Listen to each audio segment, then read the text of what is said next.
Salut, ici c'est Axel, j'espère que tu es en pleine forme, je te souhaite la bienvenue dans ce nouvel épisode et aujourd'hui on va parler de passage à l'action. Alors, je ne sais pas si le passage à l'action est un sujet simple ou compliqué pour toi, ce que j'aimerais surtout voir ensemble aujourd'hui, c'est comment on va passer à l'action correctement.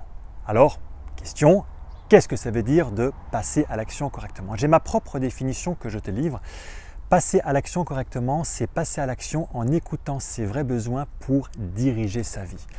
Et oui, pour diriger sa vie. Combien sommes-nous à agir au quotidien pour les autres? On a complètement perdu notre propre pouvoir. Notre vie, on l'a prise et on l'a donnée aux autres et c'est eux qui décident pour nous ce que l'on doit faire. Donc là, effectivement, ça devient compliqué et c'est pour ça qu'un passage à l'action correcte, c'est bien pour diriger notre propre vie. Donc, première chose, on a besoin, je reviens toujours là-dessus, on a besoin de donner un sens à sa vie, de se donner un cap. C'est cette phrase de Sénèque que je ne cesse de répéter, mais je l'adore tellement, il n'y a pas de vent favorable pour un bateau qui n'a pas de port. Donc ça, c'est la première chose. Diriger sa vie, on a besoin d'avoir un cap. Maintenant, répondre à ses propres besoins. J'aimerais te parler de deux notions qui sont le mental et l'intuition. Le mental, c'est le monde de nos croyances, c'est le monde de nos programmes, c'est aussi le monde de nos mémoires. Parce que notre mental, de ta sérénité, de ton bonheur, il s'en moque complètement. La seule chose qui l'intéresse, ça va être ta survie. Donc le mental, tu le sais, il est systématiquement en train de scanner ce qui se passe autour de toi. Et depuis ta naissance, même avant, il a tout engrammé et il sait exactement à quel moment il va devoir lever la main parce que là, il y a un danger. Ce mental, ces mémoires, elles ne vont pas t'aider à créer quelque chose de nouveau parce que tu vas partir sur des choses qui existent. Donc ça, c'est le mental. Maintenant, qu'est-ce que c'est que l'intuition? Déjà, l'intuition, ce n'est pas le mental. L'intuition, on est dans l'ordre de l'être, dans l'ordre de faire, dans le physique, dans le spirituel, on n'est pas dans le mental. Et pour t'expliquer qu'est-ce que c'est que l'intuition qui va te permettre d'accéder à une créativité, à créer quelque chose de nouveau, juste une anecdote par rapport à un échange que j'avais eu à une personne dans mon job précédent qui était directrice d'une agence de communication. Et tu sais que dans la communication, la créativité est quelque chose qui est absolument essentiel, c'est fondamental. Et elle m'expliquait que ses collaborateurs, pour pouvoir avoir cette créativité, elle avait besoin de les mettre dans un environnement, de faire attention à leur environnement, qu'ils soient en sécurité pour que justement ils se sentent bien à leur place, pour qu'ils puissent être créatifs, qu'ils puissent faire appel à leur propre intuition. Dit autrement, c'est essayer de mettre en sommeil toutes ces pensées parasites, mettre en sommeil quelque part notre ego, nos croyances, ces mémoires en fait. Et donc en fait, c'est uniquement quand on va pouvoir mettre en veille un peu ces mémoires qu'on va pouvoir avoir accès à nos propres besoins.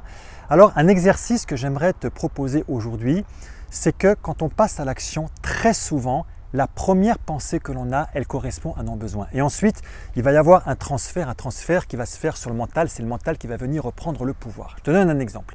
Une personne qui a besoin de se reposer, donc elle a beaucoup travaillé, elle est fatiguée, elle a besoin de se reposer. Qu'est-ce qui va se passer? La première pensée va être j'ai besoin de me reposer, mais il y a le mental qui va venir pour dire non, attends, là, tu dois faire ceci, il faut que tu fasses cela. Donc là, le mental vient prendre le relais. Première chose. Un autre exemple, une personne qui a un fort besoin d'estime de soi, elle passe à table, elle dit j'ai un besoin d'estime de soi, mais elle va faire le transfert sur de la nourriture. Donc elle va manger plus ou beaucoup plus mal que d'habitude, en quantité ou en qualité. C'est un transfert, c'est le mental, c'est des croyances qui vont venir par rapport à là. Donc aujourd'hui, l'exercice que j'aimerais te laisser, c'est celui-ci parce qu'il est aussi important de prendre conscience que une action, c'est aussi une décision. Et cette décision dans l'instant, elle va avoir des conséquences qui sont éternelles parce qu'une décision que tu vas prendre à un moment, ensuite tu vas la répéter une deuxième fois, une troisième fois et tu vas te créer des nouvelles habitudes. Donc c'est ce moment-là qui est important. Tu ne vas pas réussir du premier coup, tu vas réussir une première fois, félicitations et continue à avancer là-dessus. Un dernier mot sur le mot enthousiaste. Le mot enthousiaste, c'est un mot que j'adore. Et j'aime bien regarder quelles sont les racines. Les personnes qui sont enthousiastes, c'est des personnes qui passent à l'action. Dans le mot enthousiaste, il y a le mot entheos qui veut dire en théos, qui veut dire en Dieu.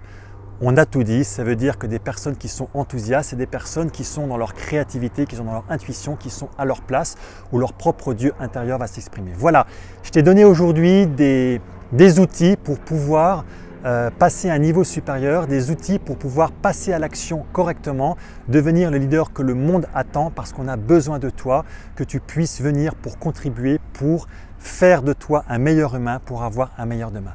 Je te dis à très bientôt demain et je te réserve une petite surprise dans l'épisode de demain. À bientôt, ciao!